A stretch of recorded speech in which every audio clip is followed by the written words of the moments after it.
Hello, everyone, and welcome to the Just Breathe podcast. I know what you're thinking. Where have we been? That's right. No excuses.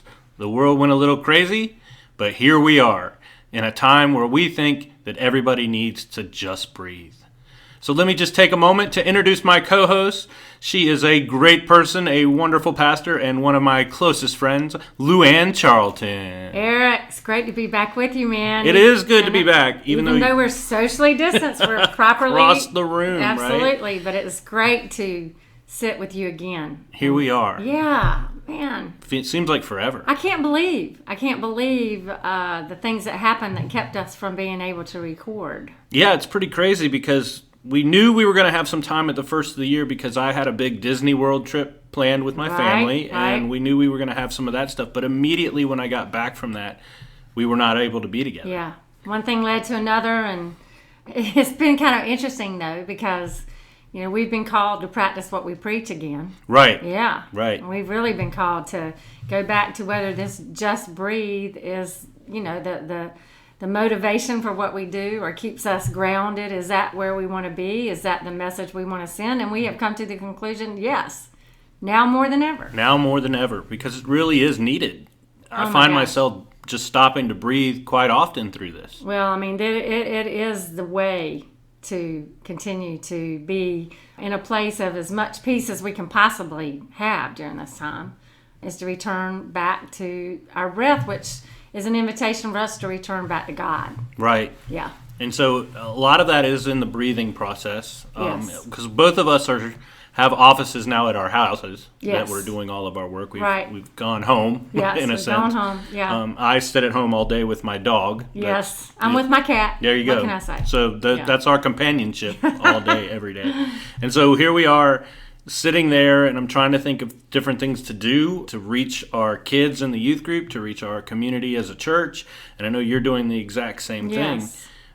And it can be very stressful because we don't have the opportunity to just be with them or to interact with them. We're trying to rely on Zoom and videos that we put on YouTube and our Facebook page and all of those pieces of social media, which is a great learning curve, a great learning thing to know how to do, but you miss that personal piece. Yeah, definitely. You know, it's interesting how you pointed out we've gone home. And for us, we believe going home, that literally we've gone home. But in a deeper sense, we're going home to God. And we go home to God every time we breathe again. But I tell you what, for on many different levels. I mean, we this podcast could last a very long time. Right. Because on many different levels. But if I think about trying to keep my sanity during this time, because we are in information overload unlike anything we've ever experienced. And so much of it we need to hear, we need to listen and know and be safe and, you know, hear what's being put out about the virus. But at the same time, their voices up, you know, if you're not doing this, you know, you're not doing what you're supposed to be doing, or you're inferior somehow if you're not using this type of social media. I mean, it's just really, it can drive you crazy. So again, the path to sanity, the path home, if you will, to the place that feels right, because the place we're created to be will be in the reconnection with God. Right. Through all of this, everybody's having to slow down, period. Like there's no, when the price of gas is dropping below $1 because no one is driving to go anywhere, it does mean that we're slowing down in traffic, slowing down in our lives, slowing down in responsibilities. And to keep ourselves motivated and in that point, we have to keep God as part of all of that piece. It's a little harder than you would think it is. Absolutely. And yes, and in the slowing down too, another thing that's happening with people is, you know, we joked about it in our earlier podcast about people don't want to slow down, or we don't want to slow down sometimes because we don't want to face the things that come up when we slow down. Well, guess what? We've got no choice now. I mean, we're in the slowdown. And somebody said to me recently, I think I could deal with this if I knew what the end date was going to be. We don't have an end date. So we're in this unknown territory.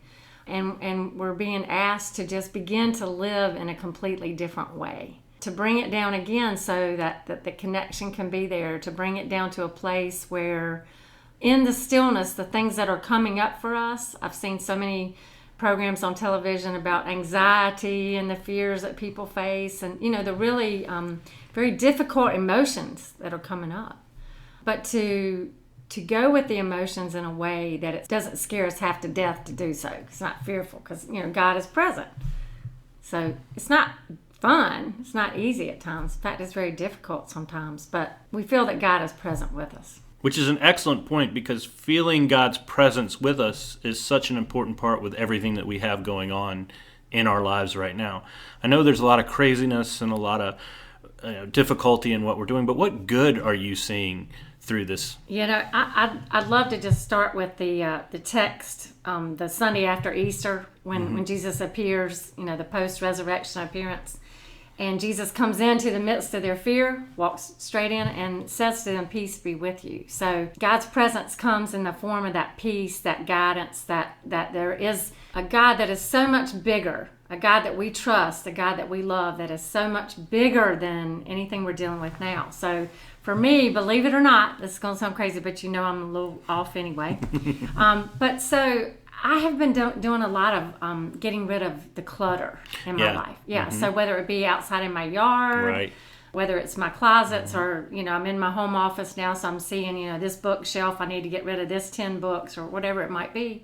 But I'm not kidding you. It's like the ability to bring order into chaos is making me connect with God in a way that I haven't ever felt before, quite this way. So it keeps bringing me back and reminding me, creation came out of chaos.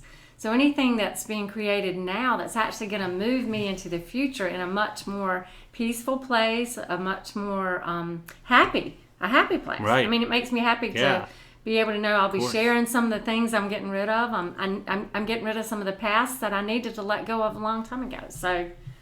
Well, I would say that in our house, you definitely have a couple of closets that had never seen the light of day until this, and we have gotten in there. But I will say, for me, my dog has never been walked as much as she has in her entire life than she has since since this has started. So Autumn and I we found a back trail that leads out of our neighborhood onto what's called the Mango Creek Trail in Nightdale. And it's like a 3-mile trail hike, but it's in the woods, and there's some creeks, and there's, and it's just amazing to walk that.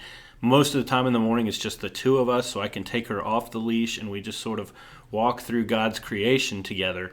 And I have her with me, and I'm just soaking it all in. It's a great way to start my day, to think about the things I need to do, but also to pray and to have God be a part of the chaos that is around me. And it's not chaos in the moment, because I am perfectly fine in what I am doing. I'm perfectly fine being alone in that peace, but knowing where the world stands right now. Wow. And if we could all just find that in this. Yes. And that peace that not only is helping us make it through this, that we can take from here and put it into our everyday actions. Well, see, there's the key. And going from the virus, as we move beyond it, it'll be the key in us, in our futures, and our living in that hope, our living in that place of resurrection, if you will. Isn't it amazing how creation will just make the instant connection? It's amazing. I've lived in my home for 4 years, a little over 4 years, and I've never planted my own flowers in the yard, not many. So I have spent some time, and just like you said, going out in the morning just to look at the things I've planted, check on them, water them, whatever, and see that growth and life and beauty. Mm-hmm. There's beauty around us, And I know on your walks with Autumn, the beauty of it. When this first started, Colleen and I were like, okay, we're going to actually do the garden this year. So I've affectionately dubbed it the Apocalypse Garden. Yes. And we, took the time, though. We went and got the plants. Yes. And we put the plants in, and it is growing and it's just neat every day to step outside and watch this happen in front of you. You don't think about these things happening, they just happen. It just happens. It's like food just gets put on your table. That's amazing. You don't think about the fact that it grows. Yes. It grows over time, and you have to water it, and you have to take care of it and tend it and do all of those things. And so slowing down is making me realize how much is actually out there in this world, how many things you overlook in a normal day. But one thing I love about what you just said, the example of your garden, is that slowing down has also moved you into a place of co-creating with God. You are co-creating Yeah. with God, which is that's what we're meant to do. You know, and but I realized with all my clutter that was around me, the piles that were, keeping me from seeing what I needed to see at times, and then also the busyness of my schedule, just the pace at which I was living, that I couldn't really be living in that place of co-creation with God like I wanted to be. I mean, I knew it in our heart, and we talked about this again, we knew it, we know it's there, but I couldn't, I'll speak for myself, I couldn't get there because of the pace. And that's one thing my wife has even said as we're going through this, is that she loves the fact that she's not having to go. Like, it is work, and then she can come home and we can be together and we can do the things. We spend, time in devotion, time outside in the garden, time on walks in the evening with Autumn. Yes. And then also just the ability to sit. You wouldn't think that sitting on your couch to worship on a Sunday morning would be a big deal. Yes. But it's just an interesting, different aspect. Yeah. I don't want to do it every Sunday. I want to be back with my family, with Right. my community, worshiping together. That is very important to me. But just to stop and sort of be able to still be with my family, see my family on the screen, be a part of the broadcast that's on the screen, Yeah. but also be able to worship with my wife in kind of an intimate setting Yes. is a whole different thing. It really is. And another thing too that strikes me, and you've alluded to it, bringing in the worship. Instead of turning us inward, because we're so inward focused, it's all about us when life is Right. quote normal. We're really starting to look beyond ourselves. And so I mean, we are so grateful. You and I are incredibly blessed to be in the situations we're in. We're Right. healthy, and Right. But we know that not sure. everyone is in the same place. And we know there's some people out on the front lines, the healthcare workers, the teachers, the sanitation workers. I mean, we could go on and on naming people that, they're out there fighting for us, if you will. But it's interesting that in the slower pace, in the coming down some, and then I am thinking more than I ever have before of who is beyond me. Right. Who's in my neighborhood, who's in the church that I want to connect with. And so it's just ironic, because at the times when I could have made the connections in a way that seemed much easier in the past, I was running around not doing that. And now when it's a little bit more difficult to make the connections, or we have to be more creative, I'm feeling really called to make the connections. Yeah. Reconnect in some cases. Maybe the connection is a wave of the hand when I'm out walking in the neighborhood. But still it's an acknowledgement. We're in this with each other. Yeah. And that's like in our community, in our neighborhood, they started bringing in these food trucks like almost every day, and oh my gosh, they are amazing. Wow. Like, oh gosh, it's too much. It's anyway, there are so many food trucks, but I don't normally get to see my neighbors. And granted, we're standing, 10 feet, 12 feet away from each other as we're waiting for food. There's still talking going on. They're still waving. They're still, Yes. hey, how are you doing? Is everybody Yes. okay? Do you need Yes. anything? We also have a community Facebook page where people are saying, I'm going to the store. Who needs me to buy them something? Yes. I have these things at my house. I don't need them. Who Yes. wants them? All of these different things are happening through this.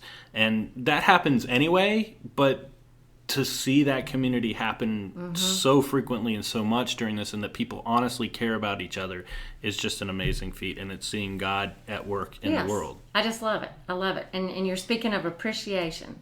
We've got a greater appreciation for our neighbors, a greater appreciation for the world, for creation, a greater appreciation for our faith communities, our churches, a greater appreciation for the fact that we actually get to worship together. Right. Because Yeah. again, I mean, here I am a pastor, but I'll confess that sometimes just the coming together for worship, sometimes I'll confess, just as kind of habitual. Okay, it's Sunday again, we're doing it again. I hope that I never go back to any of that, because right now I see it in a much different way. Well, it's community. Yes. And you miss the community. Yes. And I know we miss everybody. I get that told to me a lot, is that I love what you're doing. Everything you're doing and putting out there for us to see and do is great, and thank you for that. But I miss you guys, Yes. and I really just want to be with each other. And Yes. I had to meet a kid out in the parking lot before this even started, and to sign something for them for school. And she was like, "I just so badly want to give you a hug," and I was like, "I do Right. too." But Yes. but it was Yes. so great to be able to just see you, to even just sign this piece of paper and see that you're doing okay, and move from there. So the handshakes and the hugs and All of all that, that, yeah. it's going to mean so much more to us. And I hope that's not temporary. I hope that's something that's really ingrained in us because we, people realizing Yeah. it, right? yeah, absolutely, absolutely. And just like we're talking about holding that in our hearts and wanting to keep that as a part of our lives, I'm so glad that we are back doing the podcast the way that we intended to do the podcast. And being together, even though we are socially distanced still, but we are able to be in the same room and record something so powerful and important, I believe, specifically in today's world. Yeah, it definitely feels like we are doing what we were created to do. And this is the right place. And it feels good to get back on track. Right. So this is the reboot. Yes. The reboot of the Just Breathe podcast. We're coming back at you. This is our commitment to continue to bring you what we intended the Just Breathe podcast to be. And so we're going to make that effort going forward, producing podcasts more frequently and having them out there, especially as we're continuing to find ways to just breathe. So if you have a way that you are dealing with the social distancing, with being at home alone, where you're seeing God, how you are breathing, let us know so that we can talk about that in the next episode. Luann, it's been so great to be with you again today. Oh, I've loved every minute of it. Thank you for being here. Yeah. Thank you on the podcast for listening to Thanks us for inspiring us and listening. and being a part of our family. So we look forward to the next episode, and thank you again for being a part of our world. Have a great day.